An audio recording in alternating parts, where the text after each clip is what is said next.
Assalamualaikum warahmatullahi wabarakatuh.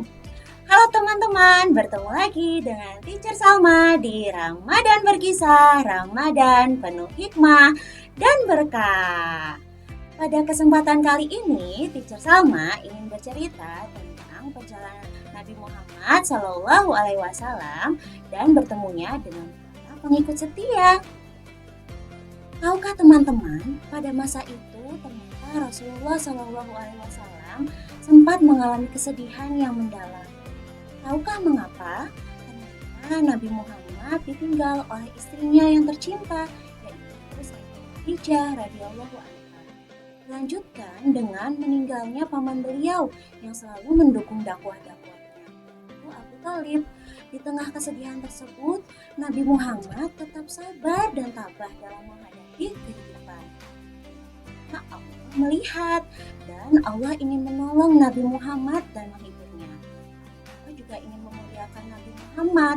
Oleh karena itu, Nabi Muhammad diutus oleh Allah bersama malaikat Jibril untuk melakukan perjalanan yang sangat istimewa. Tanggal 27 Rajab, Nabi Muhammad bertemu dengan malaikat Jibril. Mereka bertemu di Masjidil Haram di Mekah. Mereka melakukan perjalanan ke Masjidil Aqsa di Palestina. Nah teman-teman, perjalanan tersebut kemudian diberi nama Isra. Nabi Muhammad pergi bersama malaikat Jibril menggunakan sesuatu yang sangat cepat. Cepat cahaya buruk. Sesampainya di Masjidil Aqsa, Nabi Muhammad SAW melakukan sholat. Ternyata Nabi Muhammad menjadi imam untuk para nabi yang sebelum-sebelumnya. Nah, pada saat itu, setelah sholat, Nabi Muhammad ditawarkan oleh malaikat Jibril, "Wahai Muhammad, engkau ingin minum susu atau ingin meminum khamar?" Ternyata Nabi Muhammad menjawab, "Wahai Jibril, aku ingin minum susu, karena sesungguhnya susu itu baik dan juga bersih." Malaikat Jibril kemudian tersenyum dengan jawaban Nabi Muhammad SAW. Tahukah Nabi Muhammad, sesungguhnya apabila engkau memilih khamar, maka umatmu akan tersesat. Setelah itu, pun melanjutkan perjalanan dari Masjidil Aqsa ke langit ketujuh. Dari perjalanan tersebut, Nabi Muhammad bertemu dengan para nabi-nabi terdahulu, Adam, Nabi Musa, dan juga Nabi Ibrahim. Setelah itu, Nabi Muhammad melangkah ke Sidratul Muntaha. Setelah Nabi Muhammad bertemu dengan Allah Subhanahu wa Ta'ala. Pada pertemuan itu, Nabi Muhammad ternyata mendapatkan perintah teman-teman untuk melakukan sholat sebanyak 50 kali dalam sehari semalam. Dan Nabi Muhammad menerima perintah dari Allah tersebut. Nah, selanjutnya ternyata Nabi Muhammad bertemu dengan Nabi Musa. Nabi Muhammad, sesungguhnya apakah bisa engkau mendapatkan keringanan dari perintah tersebut?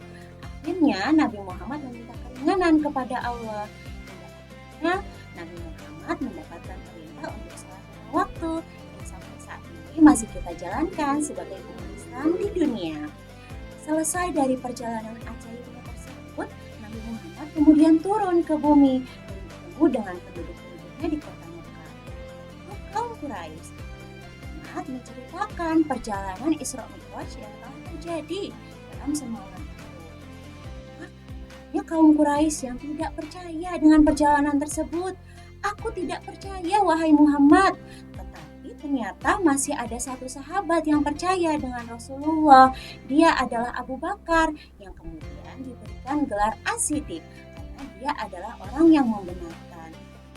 Jika sesungguhnya perkataan itu keluar dari Muhammad, maka itu adalah kebenaran.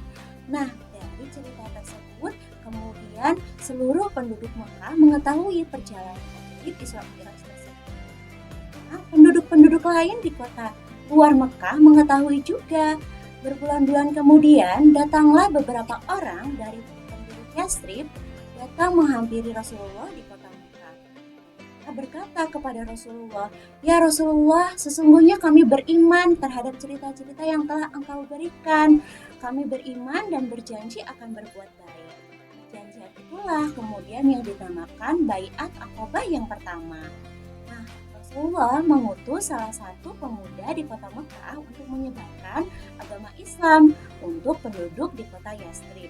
Pemuda tersebut adalah Mus'ab bin Umair. Mus'ab adalah seseorang yang sangat pemberani dan juga sabar. Di sana, beliau menyebarkan agama Islam dengan sabar dan tutur kata yang lembut.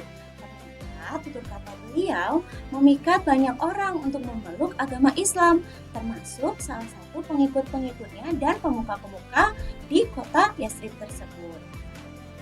Nah, dari situlah kemudian setahun kemudian datanglah 73 laki-laki dan juga 2 orang perempuan ke kota Mekah untuk bertemu dengan Rasulullah.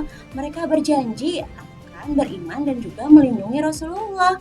Setelah itu, maka perjanjian tersebut dinamakan Baiat Aqobah yang kedua. Nah, dari pertemuan dan perjanjian tersebut, Rasulullah diizinkan untuk hijrah ke kota Yastrib yang kemudian saat ini dikenal dengan kota Madinah. Nah, akhir cerita ada beberapa pesan yang dapat kita petik dari kisah ini. Pertama, pertolongan Allah selalu datang untuk orang yang sabar. Yang kedua, kita harus selalu ingat bahwa Allah memerintahkan kita untuk sholat 5 waktu. Dan yang ketiga, kita harus menjadi orang yang sabar dan bertutur kata lemah lembut. Terima kasih teman-teman telah mendengarkan kisah ajaib Nabi Muhammad SAW dan para pengikut setianya. Sampai berjumpa lagi di Ramadan Berkisah selanjutnya. Wassalamualaikum warahmatullahi wabarakatuh. Ramadan Berkisah, Ramadan penuh hikmah dan berkah.